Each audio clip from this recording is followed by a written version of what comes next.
ایک ایسی سلطنت جو 1500 سال پہلے ختم ہو گئی، لیکن آج بھی ہماری سڑکوں سے لے کر ہماری حکومتوں تک ہم اسی کے سائے میں جی رہے ہیں۔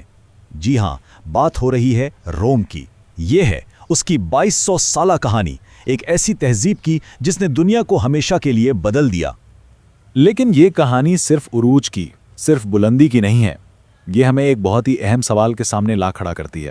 وہ سوال یہ ہے کہ آخر دنیا کی سب سے بڑی سپر پاورز بھی کیسے ختم ہو جاتی ہیں؟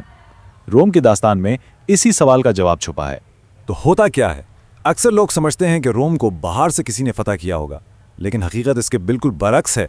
روم کو باہر سے کوئی نہیں ہرا سکا، اسے اندر سے ختم کیا گیا۔ اس کے زوال کے بیج دراصل اس کی اپنی ہی کامیابی میں بوئے گئے تھے۔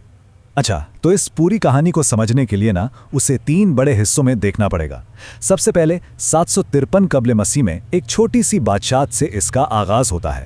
پھر 509 قبل مسیح میں یہ ایک جمہوریہ بن جاتی ہے، اور آخر میں 27 قبل مسیح میں یہ ایک عظیم الشان سلطنت بنتی ہے جس کا انجام 476 عیسوی میں ہوتا ہے۔ تو ہر بڑی کہانی کی طرح اس کا بھی ایک آغاز ہے، اور روم کی کہانی تو ایک افسانے، ایک مت سے شروع ہوتی ہے۔ لیکن مزے کی بات یہ ہے کہ اسی افسانے میں وہ 2 باتیں چھپی ہیں جنہوں نے آگے چل کر روم کی پوری تقدیر لکھ دی۔ روم کی پوری شناخت کی پہلی اینٹ اسی دن رکھی گئی جب اس کے بانی رومولس نے شہر کی دیواروں پر ایک چھوٹی سی بحث پر اپنے سگے بھائی ریمس کو مار ڈالا۔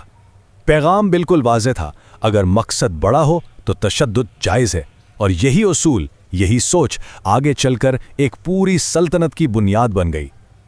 اور دوسری بنیاد کیا تھی؟ وہ یہ کہ روم کو بڑا بنانا ہے۔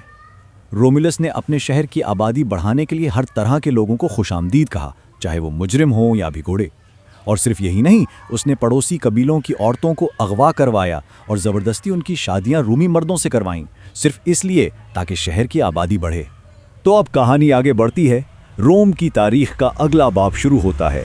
یہ وہ وقت تھا جب رومیوں نے اپنے بادشاہوں کو اٹھا کر باہر پھینک دیا اور ایک بالکل نئی قسم کی حکومت بنائی۔ اور یہ تبدیلی آئی کیسے؟ ایک ذاتی ٹریجڈی سے۔ ہوا یہ کہ بادشاہ کے بیٹے نے ایک بہت معزز خاتون لوکریشیا کے ساتھ زیادتی کی، لیکن لوکریشیا نے چپ رہنے کے بجائے اپنی جان دے دی۔ اس کی موت نے پورے شہر میں آگ لگا دی۔ ایک شخص تھا بروٹس، اس نے بغاوت کی قیادت کی، اور تمام رومیوں نے مل کر قسم کھائی کہ آج کے بعد ان پر کبھی کوئی ایک آدمی حکومت نہیں کرے گا۔ بس بادشاہت کا دور ختم ہو گیا۔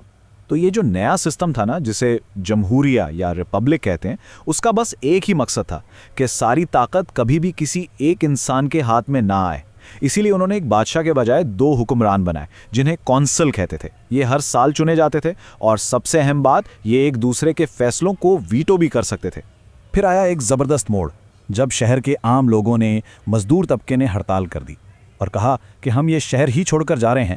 تو امیروں کو، اشرافیہ کو ان کے سامنے جھکنا پڑا، اور اس کا نتیجہ کیا نکلا؟ 12 ٹیبلز، یعنی روم کی تاریخ کے پہلے لکھے ہوئے قوانین۔ اب قانون صرف امیروں کی مرضی کا نام نہیں تھا، اب یہ ایک ایسی چیز تھی جو سب کے لیے برابر تھی۔ اچھا، ایک بہت بڑی شکست کھانے کے بعد رومیوں نے اپنی فوج کو بالکل بدل کر رکھ دیا۔ انہوں نے اسے تاریخ کی شاید سب سے خطرناک جنگی مشین بنا دیا۔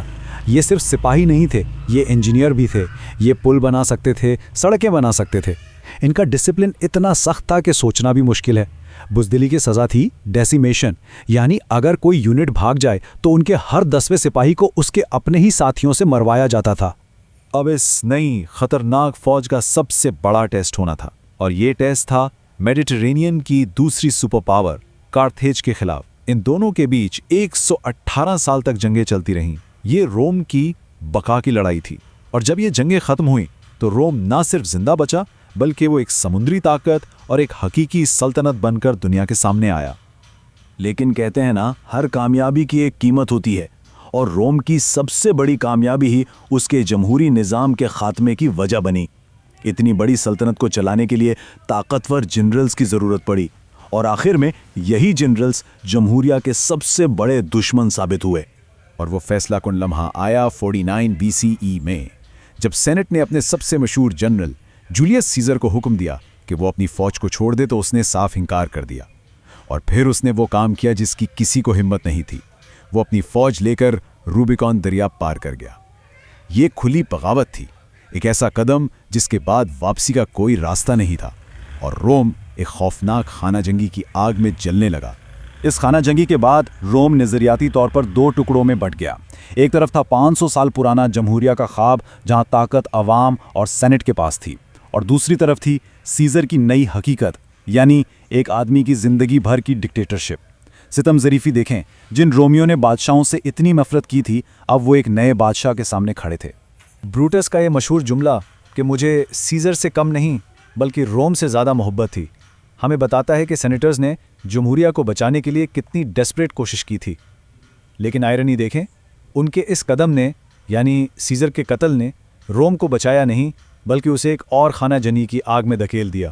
تو اب جب جمہوریہ ختم ہو گئی اور سلطنت شروع ہوئی تو اس کے نتائج کیا نکلے؟ اب دیکھتے ہیں کہ وہ کون سی اندرونی خرابیاں تھیں جو اس پورے سسٹم کو دیمک کی طرح چاٹ رہی تھیں۔ ذرا اس بات پر غور کریں، صرف 100 سال کے اندر 70 مختلف شہنشاہ آئے۔ یہ ایک نمبر نہیں، یہ اس افراتفری، اس کیوس کی کہانی ہے جس نے سلطنت کو جکڑ لیا تھا۔ اب تک کوئی عزت کی جگہ نہیں رہی تھی، یہ ایک خونی کھیل بن چکا تھا۔ تو وہ کون سی چیزیں تھیں جو روم کو اندر ہی اندر سے کھا رہی تھیں؟ دیکھیں، فوج جو ریاست کی محافظ تھی اب وہ کنگ میکر بن گئی تھی، وہ تخت نیلام کرتی تھی۔ امیر اور غریب کے بیچ فاصلہ اتنا بڑھ گیا تھا کہ معاشرہ ٹوٹ پھوٹ کا شکار تھا۔ غلاموں کی وجہ سے عام شہریوں کے پاس کام نہیں تھا، اور ان نہ ختم ہونے والی خانہ جنگیوں نے خزانہ بھی خالی کر دیا تھا اور لوگ بھی ختم کر دیے تھے۔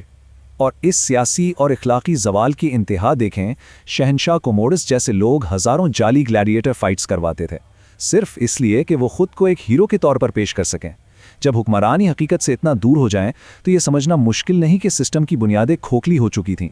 تو اب ہم اس کہانی کے اختتام کی طرف آتے ہیں، دیکھتے ہیں کہ مغربی سلطنت کا خاتمہ کیسے ہوا اور اس پوری داستان سے ہمیں سبق کیا ملتا ہے۔ اور پھر آخر کار وہ دن آ ہی گیا۔ 476 AD میں جب ایک جرمن سردار نے آخری رومی شہنشاہ کو تخت سے اتار دیا تو مغربی رومن امپائر کا باقاعدہ خاتمہ ہو گیا۔ لیکن کہانی یہاں پوری طرح ختم نہیں ہوتی، کیونکہ مشرق میں یہی سلطنت بیزنطین امپائر کے نام سے مزید 1000 سال تک زندہ رہی، اور اسی نے روم کی وراثت کو آگے بڑھایا۔ تو اس پوری کہانی کا نچوڑ کیا ہے؟ سبق یہ ہے کہ روم کا زوال کہیں باہر سے نہیں آیا، وہ اس کی اپنی ہی طاقتوں کے اندر چھپا ہوا تھا۔ وہی فوج جس نے اسے ایک سلطنت بنایا، اسی فوج نے اسے خانہ جنگیوں میں تباہ کر دیا۔ وہی بے حساب دولت جس نے اسے عظیم بنایا، اسی نے معاشرے کو اتنا تقسیم کر دیا کہ وہ بکھر گیا، یعنی روم اپنی ہی کامیابی کا شکار ہو گیا۔ اور آخر میں یہ ایک سوال چھوڑ جاتا ہے جو ماخذ نے بھی اٹھایا ہے، کیا تاریخ اپنے آپ کو دہرا رہی ہے؟ یہ سوچنے والی بات ہے کہ روم جیسی قدیم سپر پاور اور آج کی سپر پاورز کے بیچ جو مماثلتیں ہیں وہ ہمیں کیا سبق سکھاتی ہیں۔